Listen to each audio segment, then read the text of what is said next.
If there's one thing that I've learned over the years is you never know when that next wow moment will hit. It could be, a tiny upgrade, or it could be a tweak, like say moving your chair your listening chair just an inch forward or maybe an inch back. You just never know when that moment's going to hit. Maybe it's a new turntable or a new cartridge. Those you tend to expect will make a big difference in your listening experience. And then there are those purchases that surprise you when you least expect it, like this. I recently decided to do some tube rolling in my Aric Audio Transcend push-pull amp. And I have to be honest, swapping these small 6SN7 tubes from PSVANE, this is the PSVANE Summit Series, made a more noticeable and meaningful difference to my ears than changing out the big KT170 power tubes. And I know that might sound a little bit backward, and that's what I want to talk about today. I want to talk about the difference that I heard. All right, so before we get into the sound, I want to talk about a little bit about what's going on inside the amp. And it might seem, a little bit esoteric, but just bear with me for a moment. It's worth talking about. You have your big power tubes, and in my case, it's these beefy Tung-Sol KT170s. Think of these as the muscle of the amplifier. They're the ones that are really doing the heavy lifting. They take that signal and they make it powerful enough to drive your speakers. They give you that headroom, that scale, and that punch. That's why I love the KT170s. I have more than enough power, and these tubes deliver. And then there are the 6SN7s. If the big tubes are, say, the muscle, these are the voice. Or another way to put it is the 6SN7s are the editors of the sound. The KT170s might publish it big and bold, but the little guys decide the tone of the sound, or the tonality, I should say, of the sound before it ever gets there. Whatever it is the 6SN7s brings to the table, it gets magnified by the bigger tubes. A small change early in the chain will make a big change later on. That's why the 6SN7s are critical to the sound. So when these came in, I think the first album I put on was Fish's Lawn Boy. The album, it has great dynamics and a great drum sound. The first thing that jumped out at me with the PSVANE Summits was the bass. It wasn't necessarily more bass, but it was tighter. The kick drum tightened up too. There was more definition. Now, I should mention that before I put the Summit Series in, the tubes I had in those first positions was the PSVANE Horizon tubes.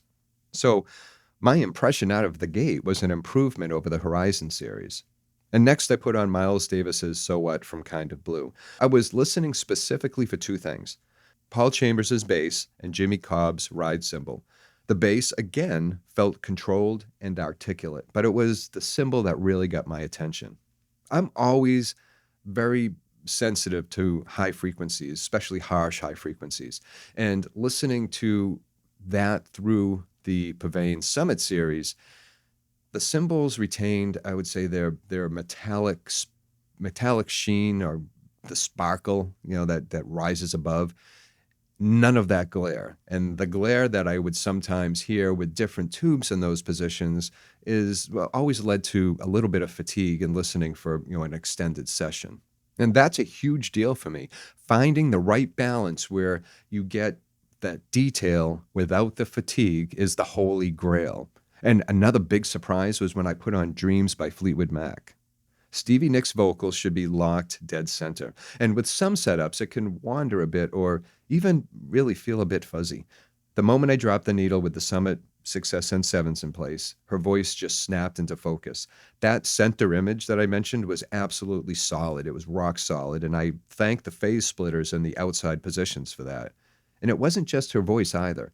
The different elements in the mix seemed to have more of their own, I would say, space, making the whole soundstage feel, a little bit more organized and a little bit more clear.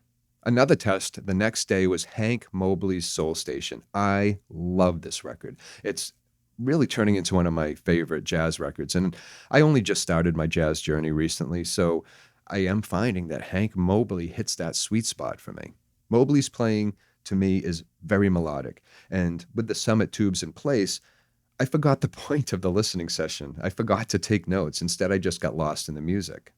And that's saying something. It's not like, setting EQ slightly. It's a more of a feel change, if you know what I mean. It made the listening session or these tubes made the listening session a little bit more enjoyable and a little less fatiguing. Actually, a lot less fatiguing in some cases, in some pressings. Everything I do here is about learning. It's about understanding my system better and tailoring it to my ears and my taste. I love doing different mixtures of tubes to try to get that sound that I'm looking for, the one that I can just sit back, listen to for hours on end and lose myself in the music. And that's what it's really all about too. Trust your ears. Don't listen to somebody else tell you what you should do. It's really about learning your system and learning what you like and learning what fits best with the music that you like. Swapping out the 6SN7s for the Summit Series 6SN7s, to me, really smoothed everything out.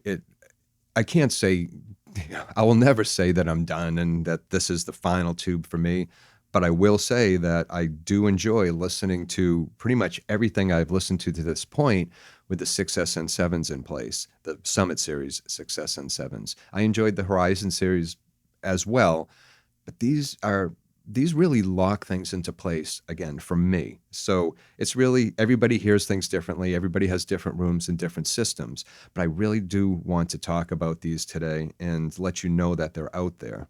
It really makes listening at the end of the day with Mandy when we're just relaxing, having a drink, a beer, or whatever the case may be, and losing ourselves in the immersive experience of music.